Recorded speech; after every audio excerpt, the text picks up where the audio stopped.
Welcome back to the $1 million Tipping Point podcast. Today we have Mané Bailey on the show.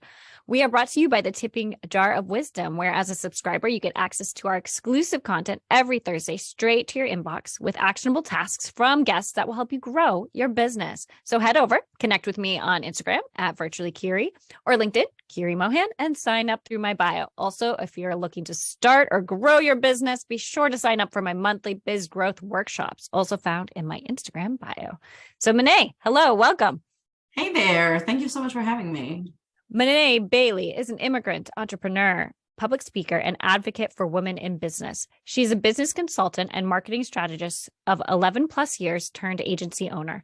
She now owns 4 boutique agencies focused on business consulting, influencer marketing, and creative services, and managing an international team of 20. Mané is proud to act as a bridge and marry the fundamentals of traditional business with the creativity of the new era of digital entrepreneurship and marketing.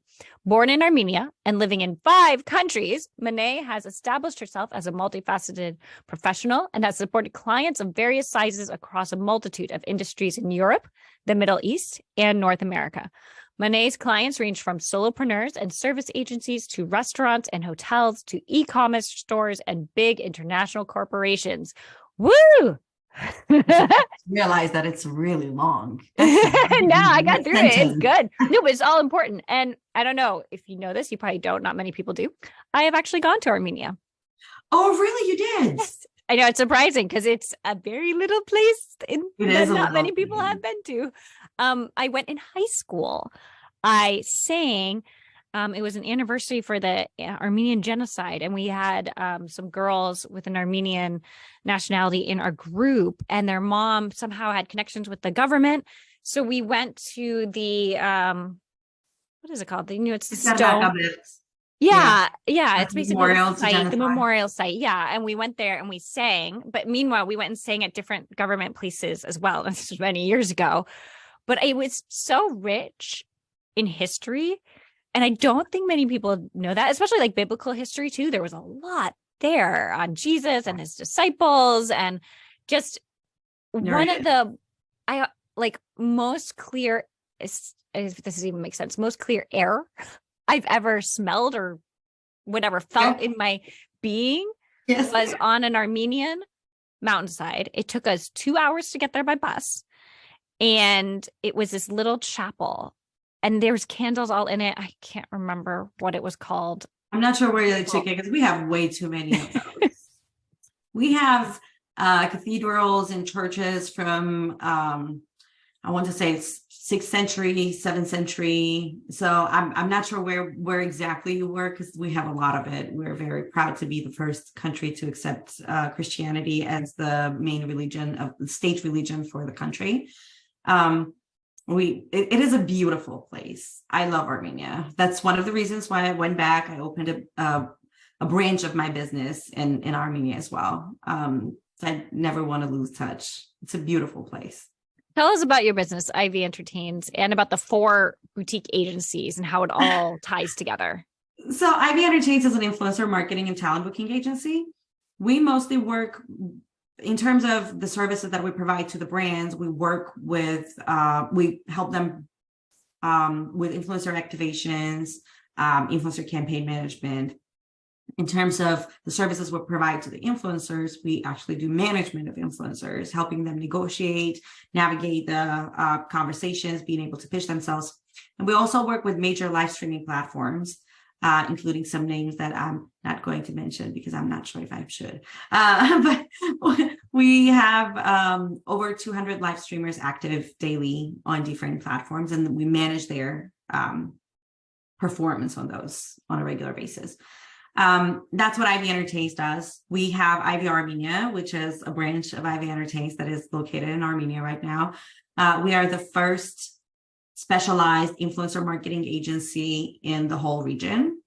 So we are very excited. There are new opportunities for growth. The market is so excited and so ready for new ways of doing business. Station Rove is a consulting agency. It is specifically focused on helping women and specifically focused on providing quality service, something rooted in experience.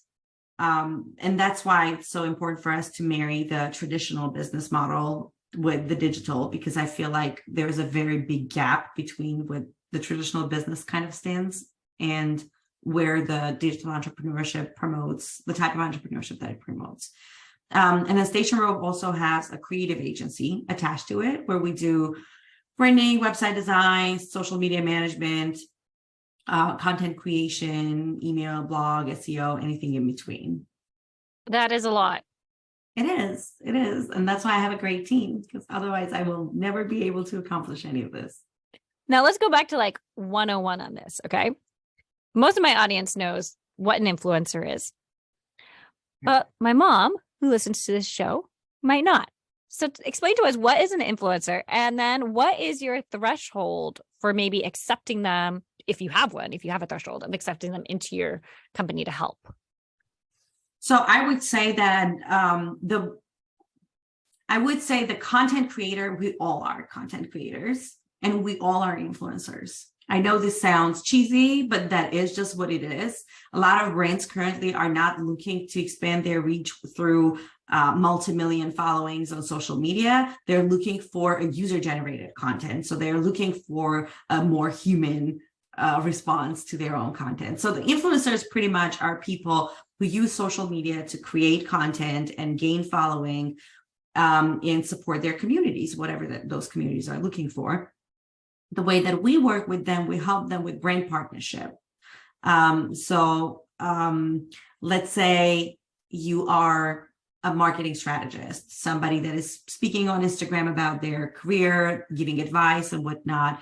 You could have a partnership with Post-it, showing how you're utilizing in a very different way, how you're utilizing Post-it notes and things of that sort. So the influencers are pretty much the people who create the content online and try to build relationship and trust between them and their followers. It's a good. I don't think there is a threshold.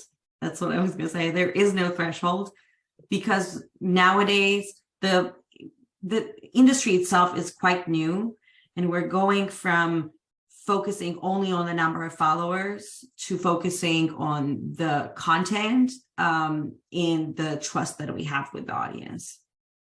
I hear a lot about that, but I feel like people are still focusing on followers. I don't agree. Well, you're the expert. You're the expert. I know. I will say they do. It's not that it doesn't affect your decision making. Not for the businesses who are more data driven. The main, what I would say, except the quality of content and some invisible influence that you would see, I would say that the biggest contributor would be the engagement rate, meaning if you have, let's say 100,000 followers, but only 10 people are engaging with your content, only 10 people are commenting, only 10 people are sharing or liking or whatnot. The 100,000 just doesn't make sense. The engagement rate for that content creator would be extremely low, and it just wouldn't make sense to invest there, because the amount of people that it would hit is going to be very little. Meanwhile, you're paying a big bucks because you're paying for 100,000 followers. So I would recommend checking on the engagement rate before reaching out to anybody. And it's so easy nowadays to buy followers, please. I know. I actually interviewed someone who said one of her biggest regrets was buying Instagram followers, because it felt like it cheapened everything for her afterwards. You know, it absolutely would. Yeah. Because the way that, the scary word of algorithm, but the way that the social media in general works is it shows your content to a specific group of people. If they don't engage, if they're not interested, and they're your smaller circle and they're not interested, then it would never be pushed out to a bigger circle afterwards. So if you have a lot of followers that are bots or bot followers that are not really interested in your content, and social media shows it to them and they don't engage, there is no reason for social media to show your content to somebody else. That is, if your direct followers are not interested, why would somebody else outside of your circle be? It's a good point. It's a very good point. And that's something I think about when I spend so long creating an Instagram reel and then no one responds. I'm like, come on, 3 likes. This took me 30 minutes. And it's like, no, and I ask a question. I try to be engaging and I'm like, and I think it's also like with all of us being content creators right now, it brings a very different level of appreciation when it comes to influencers and content creators. We always felt like it was always just a selfie, always just a photo, always just a video. Oh, it's nothing. It's just 5 minutes work and you're getting paid so much. But in reality, there's so much work and effort and strategy that goes behind it for them to be able to produce really converting content. I once saw this like behind the scenes. This was got to be at least 5 years ago. And when the or maybe more, when the travel Instagrammers were really taking off and like these beautiful photos. It was before, I want to say it could have been even before stories and reels. And it was still just like the grid. And it was stunning, some of those photos. And then I saw behind the scenes and I was like, oh my God, you spent 5 hours in that location. Like, cause they were trying to get pictures without people in the background with that. Cause a lot of them were like high tourist areas or like a plane was going overhead or something crazy. And I was just like, oh my gosh, I had no idea that took you 5 hours, different shots. And then I was like, that's not for me. Cause in my head, I was like, oh, I wonder if I could do this, travel different places and take pretty pictures. So tell us a little bit, like, I noticed when I did my research for you that you sang with a live band for 10 years. You got to the semifinals of The Voice of Armenia. So you definitely have a good voice and you're a singer. What made you jump into creating this business? So I am not singer by trade. I have never studied. I have never been to a vocal class. I don't know the keys. None of that. So what happened is I come from a business consulting background and I've been there since 2011, I want to say. When I was 20-ish, maybe, I decided that I've always wanted to be on stage. So I decided if I don't give it a try now, when I'm at the early stages of my career, when I am already established in the industry, I will never try it because of the fear that people are going to think that you don't qualify in business if you are creative on stage. It's really hard sometimes for people to see you having fun, like really having fun on stage, and then taking you seriously when you're at a board meeting, explaining them why they shouldn't be investing in X, Y, and Z. So music was exciting. I went into it with an open heart and I quit my job, which was paying very well. And I started a live band. We started singing. Then I started getting offers. The good part was while I was singing, I also had, as a freelancer, I had different opportunities to work with businesses as a business consultant outside of my country. Again, while you're building a career as a singer, it's hard for people to treat you seriously when you're at a board. So I separated them based on the location. So in Armenia, I was a singer, but worldwide, I was a business consultant. So it ended up being kind of like this double life. And then I moved to the United States in 2017. And I realized that my 2 degrees, my years of experience, and nothing really meant anything. Why? Why do you think that is? I would apply for jobs and I would be offered admin positions for $15 to $16 an hour in San Diego. And that's a very expensive place to get $15 an hour. And I realized that I couldn't find a seat at the table. Do you think it was because you're Armenian? Do you think then they didn't, like, the American companies didn't trust the degree, maybe to say, or was it because you're a woman? Like necessarily the degree. I think they didn't trust the experience. Okay. It's easy to lie on your resume when you are already in the United States. Imagine how easy it would be if I am internationally. So it would be hard for them to verify information. Maybe just even thinking that the markets are smaller in certain countries and the experience that you have there would not translate into the bigger market like United States. And you're on the younger side when you're applying, which doesn't work in your favor either. Yeah. So I think that was, and then you don't have experience in the country. I think not everybody realizes that you can speak English very well if you are outside of the country. So maybe it would be the language barrier, maybe it would be the quality of education or quality of, or the experience that you're bringing to the table. And I also think it's rooted in, and this is going to get political now, but I think it's also rooted in this notion that the United States is the best in certain areas, and let me choose a different word. But the dominance of the United States compared to the other countries. I think that's where the biggest root. What year was that? What year? This was 2017, so it was just 5-6 years ago. Oh yeah, but it was a year after our greatest president.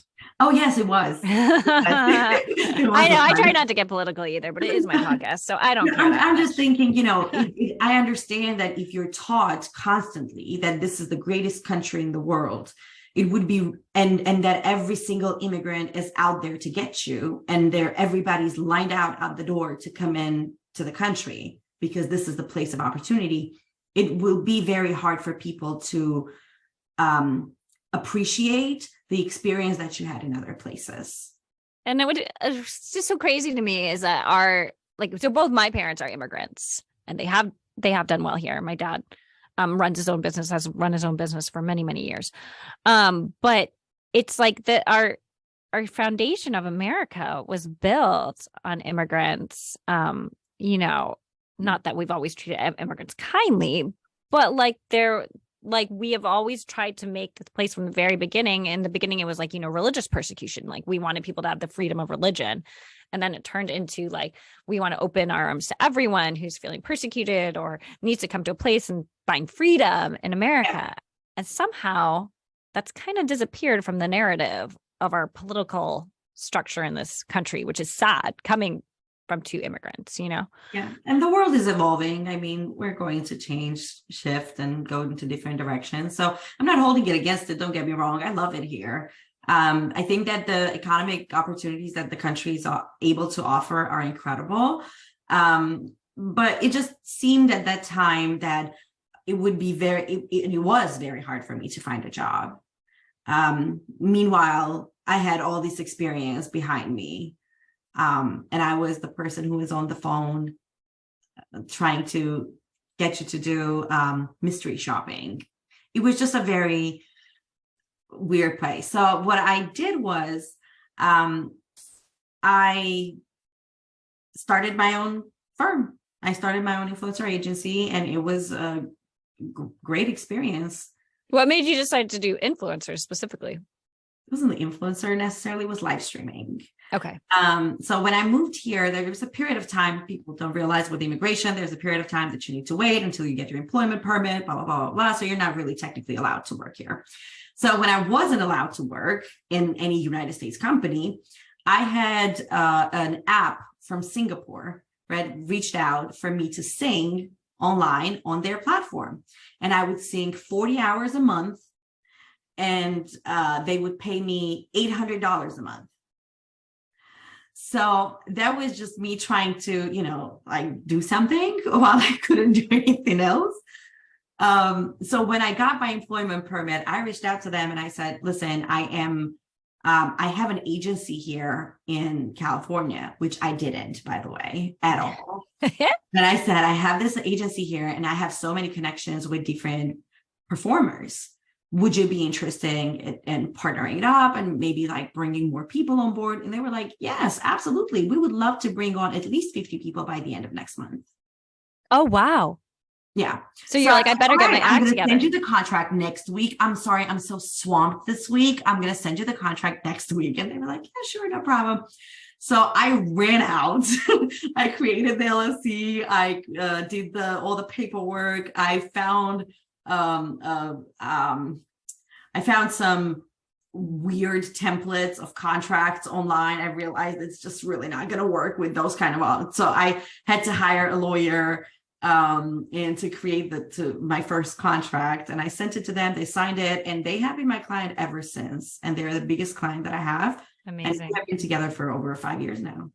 Did you ever tell them that you didn't have that company? No. Okay. No. Because it doesn't matter. It doesn't matter. Speak about it, so they might find it out someday. But they have been great. They have been a great experience. And then when we onboarded a lot of live streamers, we trained them. And when COVID happened, a lot of performers and content creators were left with they didn't know what to do, especially musicians. They were left out. They are gig workers. So if you don't go to it, it was very hard for some. So that was the part where, while other businesses were struggling, we were flourishing, because we were bringing all of these people that have nothing else to do to live streaming platforms. So it was a very good period of time for the business, for growth. And it continued on a wave. And then one of the people that worked at that company 5 years ago, she is now managing live streaming operations of the biggest social media platform in the world.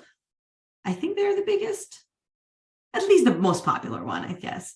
And she reached out to me a year ago, and she was like, hey, I moved to this new company. Would you be interested to join as an agency and partner up? And I said, absolutely. We would love to. Amazing. It's funny how those opportunities just come. Yeah. Because it shows that you just did such good work, right? And that people remember you, because it has happened to me too. Yeah. All right. So talk to me a little bit about, when did you first hit 100,000, and then 500,000, and finally that $1 million mark? I'm not going to remember the exact times, but what I will say is that in 2018 was the first year when we had the business, and we made $6,000 that year. That's revenue. That's not net income. That's revenue. Okay. Yeah. So in 2019, actually, no, that was 2017. 2018, we had 12,000 year. 2019, we went to 100 and, long story short, it was 120, 680, 1.3, and this year we went to 1.7. Wow, amazing. Congrats. It's been growing ever since. And what do you think were distinct steps in your head that you used to really catapult your business and grow it? I will say the hardest part was the beginning. With everything, the first year is the hardest thing, in my opinion. The good part about it is that you're still operating based off of the motivation. So it just fuels you as much as it Hopefully. can. But it can be very frustrating when you're not making money. The hardest part about entrepreneurship is still putting effort when you're not getting anything in return. Sticking to it while it's still down. That's the hardest part. So for me, I was working 9 to 5. Well, it was 7 to 3, I think. I was working 7 to 3. And then I would do some stuff for my business for a few hours. Then I would go and drive for a ride sharing app. And that was funneling money towards my business. I was going to say, because you said you made 6,000 the first year. And I was like, how was she surviving? But that's the answer. The answer is, I have the best husband in the world, because he truly believed in me, in my opportunity, what I'm going to be able to do. And, he realized that I was still looking for a job. I genuinely was, but it just wasn't working. And I was like, okay, I'm just going to start creating my own thing. And when the first time I was investing, it was a VA for just a manual data entry job. And I was looking for somebody, and I was terrified of investing. My husband was the one who was like, you need to spend money to make money. So his support he is not necessarily involved in the decision-making process of my business. He is not, this is mine and mine alone, but he is an integral part of everything that happens around it. And I think having that kind of big support is what drove it where it is right now. At a different point, I will talk about I'm not sure if this is the direction you wanted this to go, but I will say, if there is one person that I would attribute at least a part of the growth where we're at, it's definitely him. And I think we don't give enough credit to people around us. Oh, yes. I have this whole thing.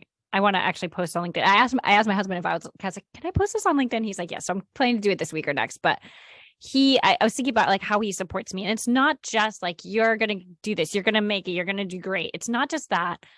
It's like the little things. Like he's the one that stays up with sick kids because he knows I cannot function the next day if I have any lack of sleep. I need to have a good solid chunk in there. And that's like so key for us. And like the funny thing is, I mean, he has his own job that he has to go to, but he's just able to function without sleep much better than me. Yeah. So he's the one that's up at night with sick kids. And I'm like, that is just so key to my health, my well-being, and my just peace of mind. And that's like a way that he shows support that is so important for me. And it's also outside of like usually the norms of gender norms, right? Like usually it's the mom that's up with the kids, the mom that helps take care of things, blah, blah, blah, blah. So I was just thinking about that too. But like you just talking about it reminds me of like, I need to post this. It's just so important, I think, to have that support system from someone, whoever it is, someone who's really got your back and believes in you. Yeah. I think that is very important. And I think that we're, in terms of the gender roles, we have been focused on saying, behind every successful man, there is a woman. But I think it's not necessarily a gender thing. It's just that the partner is what's behind you. Mm-hmm. That's what drives it. Literally last night, I was up until midnight working on things because I was on a time crunch and I need to push my deadlines and I need to work on things. And my team is dependent on my feedback to be able to function, like move forward. So I was working on this, and my husband, he was just sitting in the next room watching TV until midnight, until I finished so we can go to bed together. And I know that it might not be directly affecting me in terms of like my workload, but it gives me peace of mind knowing that's a small thing where he literally shows support, knowing exactly that he needs to be somewhere at 8 a.m. He still stayed up. So, yeah. No, we got derailed there. I know. That can happen with me. So do you think spending money to make money, do you think that was one of the most important action items you took to grow your business to 1 million? I think the most important thing is understanding that it nowadays we glorify this whole entrepreneurship thing. So I think the biggest thing is being real, being realistic, understanding your capacity, knowing what you can and cannot do, and investing right. I see a lot of people at the early stages trying to do everything themselves. And when it comes to outsource the wrong things to the wrong people, or rushing into it, or taking too long to invest. So it's just that understanding what your capacity is and how you can strategically outsource things. I think that's what helped. And the second would be humility. There were periods of time in my business when my business wasn't doing well. The business is not a linear experience. It goes up and down. You might have fluctuating income, and it happens. And instead of quitting, which don't get me wrong, it has crossed my mind once in a while, but instead of quitting, what I did, I would go and start ride sharing, and I would still drive for Uber. And then I would come back home and work on my business. And I think, and this was even at the time when my business was making revenue, but because sometimes it happens when your revenue is there, but your expenses, your overhead costs are higher because you're investing into building and in the growth. And growth isn't just, it just happened overnight and you have 25 business partners that are working for you. Sometimes you find the team first before you can handle the client, and the team requires an investment. So sometimes when I need additional resources and additional money, I go and drive. And I think that humility comes from being raised by a single mom, because I've seen my mom being a lecturer at the university, writing her thesis, having a book published, tutoring kids at her home for, entry, LSAT, or whatever your, things are, now here, but like preparing them for school exams, but at the same time baking cakes and cookies and selling them in the morning because she was taking care of 2 kids on her own. So for me, there is no shame in work. It's shameful not to. What was the last time you did a rideshare? I actually did it this November. And I didn't do it for the business purposes, to be honest. That one was for me. I wanted to make a big thing for my daughter for her Christmas party. So I wanted her to have every single gift that she had in mind and everything. She's a 2 years old. She's not going to remember anything, but this is more for me. Like I really wanted to make it a big Christmas for her, and Christmas is expensive. Mm-hmm. And I didn't want to take away from the budget that me and my husband has set for our investments or for our home. I wanted to continue investing in my retirement plan the way that I planned out. So instead of trying to take the money out of somewhere, I decided to bring it to spend it. Wow. That's so I think we don't hear enough stories like that nowadays.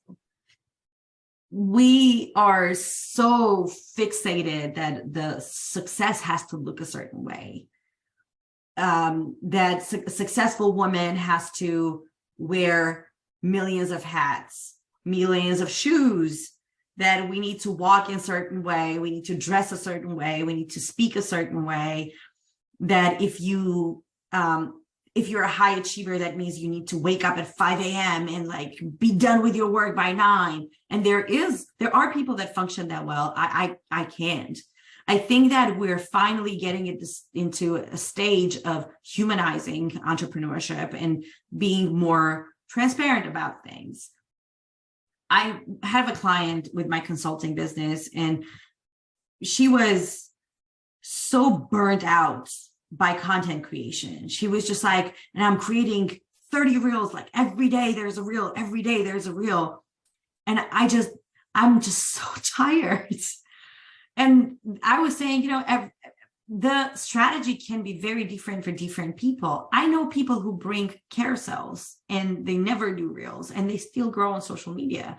I know people who do reels every single day and they never make money. Maybe followers, but definitely no money. So the strategy is not one size fits all. Success isn't one size fits all. We can be human and be a certain way. I remember, I'm sorry, I'm going to go get so railroaded right now, but I worked at an HR consulting firm. That was my first job. And I was first kind of like more corporate job. And I was at my first advisory capacity. And my mentor and my boss told me one day that I should not dress the way I do, because people will never treat me seriously if I continue.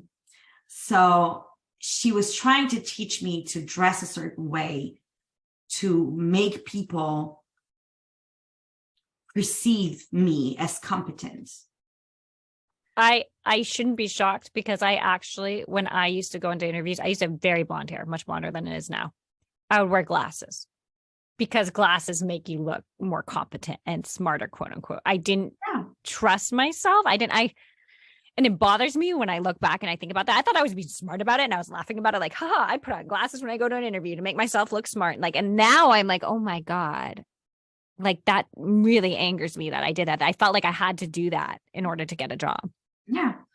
And I had the same thing, and I have gone through it. And I have been in a position when I was wearing only high heels because that was the way that you're supposed to look. And I would wear gray suits because that's the way that you're supposed to look. You can't have a pop of color in you if you're going out for, like, there was a certain way the business is done. That success is a very specific person, usually not a woman, but like, even with a woman, there is a very specific type of person that comes to your mind when you say a successful woman. Mm-hmm. You don't think of somebody that sings on a stage while she's running a business. You don't necessarily think of somebody that is wearing sneakers 24/7 and she doesn't wear makeup at all. This is an exception to the rule.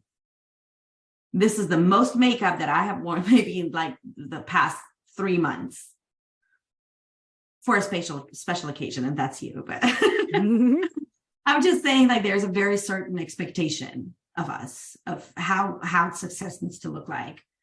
And it has pressured me to make certain decisions and investing in certain things until I was able to work through it and realize that it's just like all these, don't want to say the word trauma here, but all of this preconceptions that were kind of put on us through the years, that has put me in a position when investing in women, I choose certain type.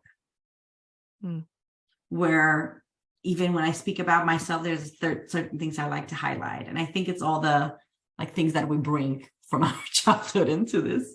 Go to therapy, people. So you actually, like, I had an interview yesterday. She said the same thing. She was like, everyone should go to therapy.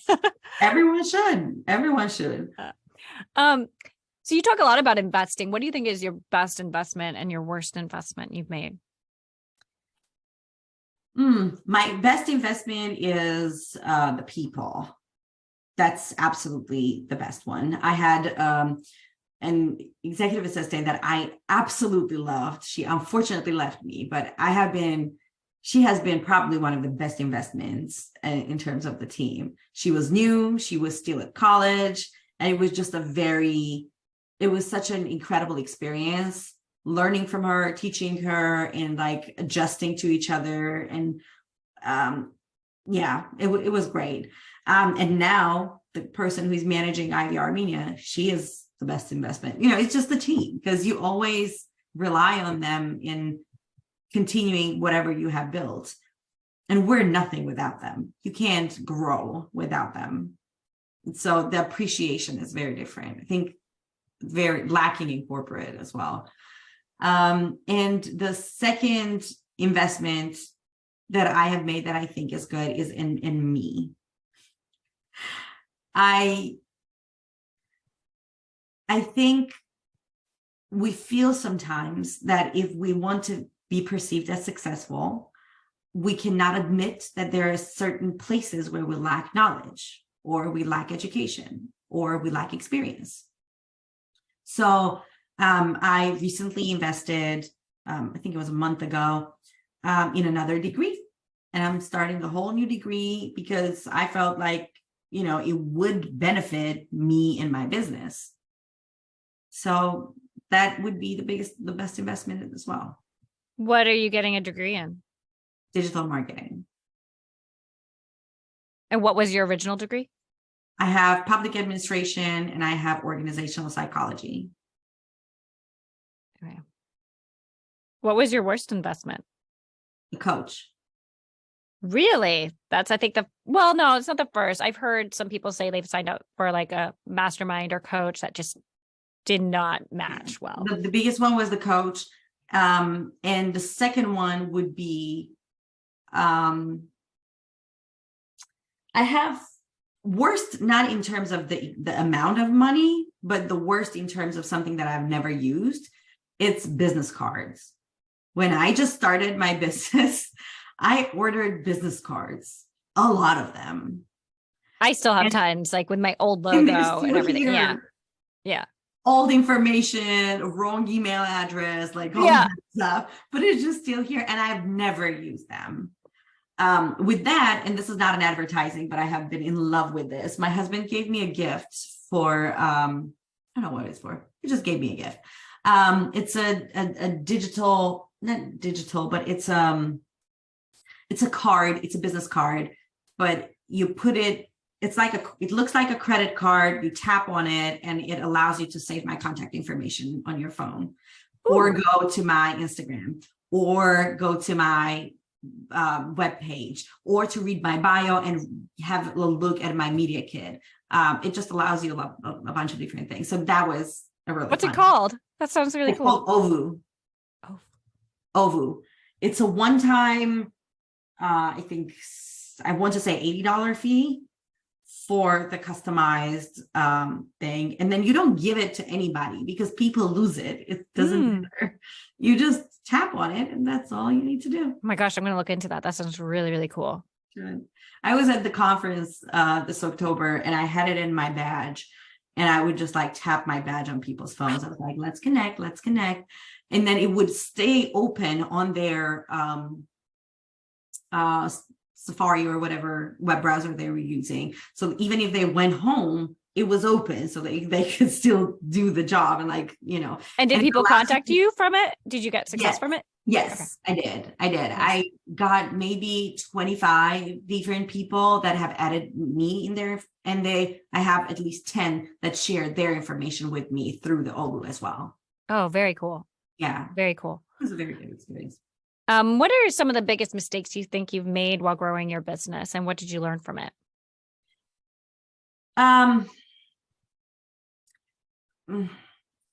Quick growth isn't the solution. That's the biggest mistake. I think, again, we believe that growth is the only solution. That's the only path. But I do have clients that would love to stay small. They don't want additional stress of a team, additional stress of overhead, software, and things of that sort. What they want is a simple business model where they can work, maintain a household, and be happy and joyful in the work that they're doing, and not stress out for having to find more and more clients to accommodate the growth that they have. So the biggest thing was growing too fast. There was a moment where we were growing so fast and I didn't have the team in place, and I would say yes to opportunities that I could not fulfill. And it was one of the biggest mistakes that I made, because although we did do a decent job, we didn't do a great job with that opportunity because we didn't have systems and people in place to be able to do that. And in addition to that, it affected my capabilities because I would work 18 to 20 hour days to rush through it and make sure that I'm hitting certain things. And I missed so much of my daughter's growth within that month or two, and while we were struggling, until we found the right people, we trained them, we put them in place. So knowing when to say yes and no to opportunities was a big lesson for me. I found that when I tried to grow too quickly, it's like 5 years ago now, I did an okay job. Like you said, it was it was an okay job that my team was doing, but clients left me faster. I was used to clients sticking around for a long term, really getting invested when it was just me or with the people I really knew and trusted. But when I just was like hiring people who basically hit the check marks, I just realized that clients were turning over a lot quicker. Yeah. Something to think about, but yeah. It does happen sometimes. We have a question from a listener, Adam K. Which country that we wouldn't think of has a huge amount of talent? Well, I'm biased, but I will say Armenia. That's absolutely the first one. We have incredible musicians. We have incredible athletes. We have amazing talent in IT. Even some of the biggest names in apps and different games and whatnot on your phone right now, you wouldn't even know that they are made by an Armenian company. Things like, for example, PixArt, which is one of the biggest photo editing apps on. Yes. It is the headquarters is in Armenia. Like the biggest team is in Armenia. So I would say Armenia first with every single type of talent, just because it is. In terms of music, I would say Philippines. It is an incredible, they have some mind-blowing people out there, mind-blowing. And I found them not only while I was working in Qatar, there were a lot of live music bands and, musicians out there. So I found a lot of singers there, but also while I was streaming on these platforms, it allows you to be more global. So I found so many incredible, talented people in Philippines. It's just very interesting. I think I watched this like beatboxing thing. I think or competition or something, and the best boxer that came out of the competition was Filipino. He was so good. It was like, I didn't even know you could make those sounds with your mouth and just sound exactly like drums. There's an artist that I found on that platform, live streaming platform, and he would sing Mariah Carey live from his home on a karaoke machine so well that even Mariah Carey at her best times probably wouldn't be able to. I was just like, how do you sync emotions with those high-pitched notes with no real sound system, no real support, no backup, no anything, no equipment. It was just, yeah, the musicians over there are incredible. The singers specifically. So tell us quickly, where do you see your business growing?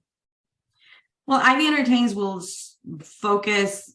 We are one of the very few agencies that is focused on live streaming, so we're not going to take that away. But the main focus for us is going to be in working on influencer campaigns for medium-sized businesses. That's where I think the direction where we're going is going to be. I think what advice? Oh, sorry. Sorry, no, it's all good. I was just trying to say that, working with influencers is considered to be expensive and has been reserved to high budget companies. But in reality, it's not as expensive as it seems, but it's a good investment and it has a very good return on investment. So hopefully it will be more accessible for smaller and medium businesses as well. What advice do you have for other women as they grow their business or want to hit that $1 million tipping point? Get out of their head and go to therapy. We are the biggest obstacle that we have in front of us. I know that there are a lot of things that are affecting this, but in general, I think we need to really just get out of our heads. We think that the growth is not going to happen overnight. The number of followers doesn't equate to success or money. The network that you are building is what's important. It's just you don't have to look or sound a certain way to be able to be successful. Your kids can be a part of your business. Everything that you think that you cannot do, you actually can. What hurdles have you specifically faced as a woman growing your business? Being underestimated. That's the first one.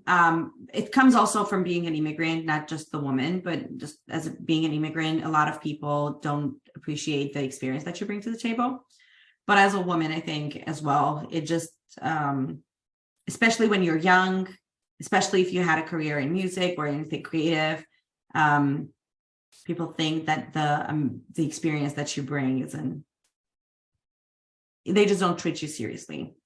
The one that I would say that the hurdle was balancing motherhood and business.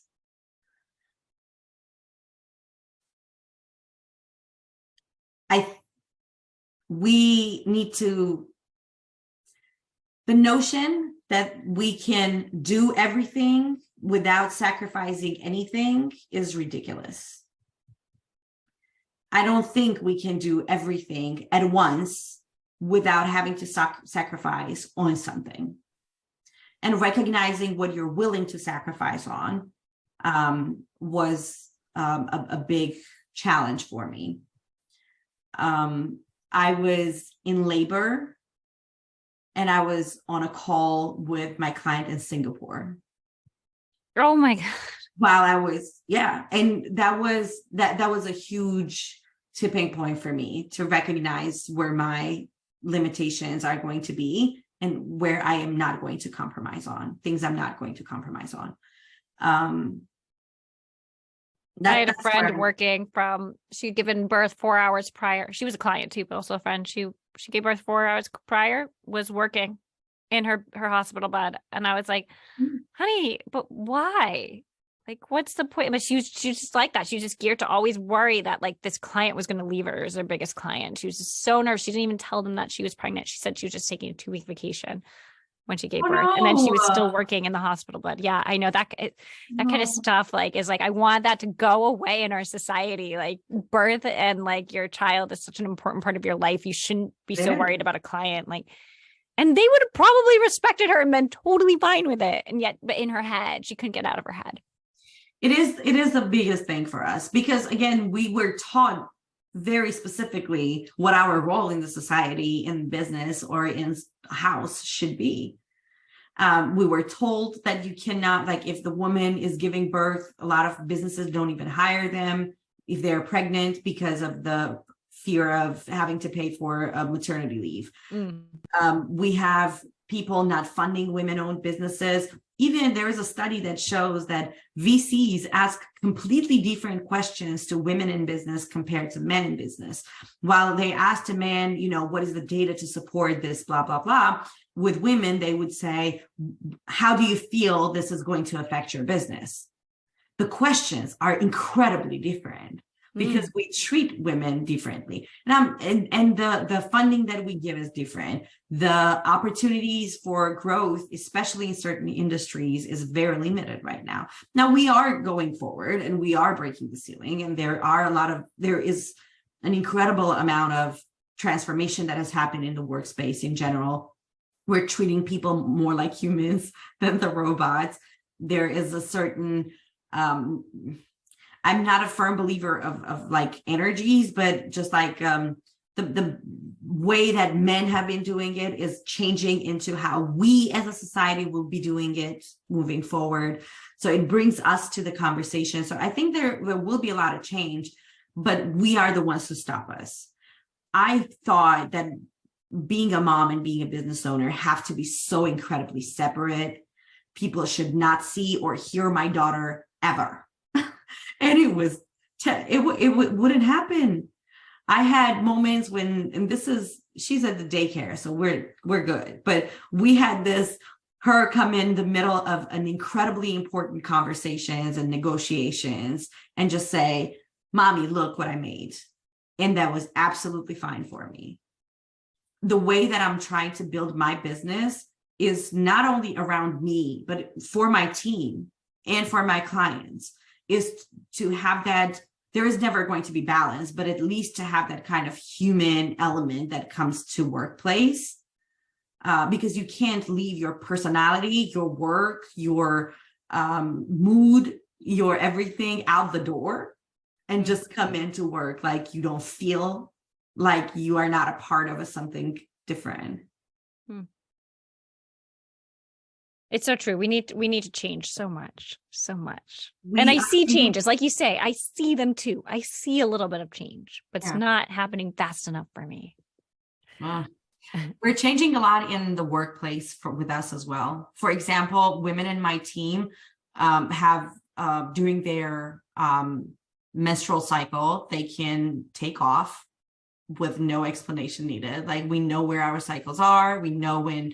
I know people like that cannot function properly. We don't pay people hourly because we feel like if we pay you an hourly rate, we're putting you at a disadvantage if you're efficient at your job. We have more flexible and fluid timeframes when we work. So we're trying to make it, because I don't want people to jump through hoops and file 3 different forms for them to be able to have a doctor's appointment. Yeah, I know. You can't just leave everything at the door when you come to work. So why not just embrace it? Mm-hmm. Well, thank you for this conversation. It's been so enlightening and so motivational.